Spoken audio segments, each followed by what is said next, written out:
what is an appraisal and why does it matter? All right, so you're purchasing a home. That generally means that you are going to be getting a loan with that. So you're getting a mortgage through a traditional bank or credit union, whoever that may be. That bank or that lender is going to require an independent appraisal of the property. And that appraisal is a third party's estimate of what that property is worth, okay? So we all know that something is worth what somebody's willing to pay for it, but because you are borrowing a large amount of money from that lender, they have to protect their investors and their money and make sure that you're not grossly overpaying for that property. That lender's gonna hire an appraiser who's gonna come through and do their independent evaluation of the value of that property. Let's say you're under contract for $1 million on a property.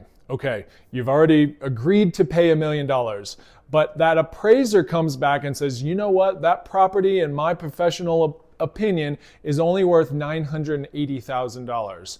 All right, so now we have an issue because there's a $20,000 delta that has to get overcome. You've agreed to pay $1 million, that's what the seller's expecting, but the bank's only gonna lend you $980,000 because based on their appraisal, that's what the property's worth. So what do we do now? We have a delta that we have to overcome. We could try to convince the seller to lower the purchase price to $980,000. You can agree to still purchase the property for $1 million, which would essentially mean that you're going to bring $20,000 extra cash at closing. Or we can sometimes meet in the middle. So depending on the negotiation between both parties, maybe the seller kicks in 10 and the buyer kicks in 10.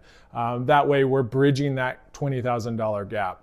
If no agreement can be made between two parties, so that $20,000 delta cannot be overcome, nobody's willing to budge on that, you as a buyer still have the opportunity to terminate the contract, still have your earnest money protected. There are instances during a low appraisal when you can challenge the appraisal. You just need glaring mistakes in that original appraisal. So for instance, obvious comps that should have been used that would have supported a higher value. It is rather difficult to overcome low appraisals by challenging them. It's better to handle it through negotiations and just try to keep the deal together that way. So as long as you're going in with all of your rights regarding appraisal, you can still terminate if that does come in low, or you can negotiate and figure out a resolution past that. Let us know if you need anything. We're here to be a resource for you. Thank you.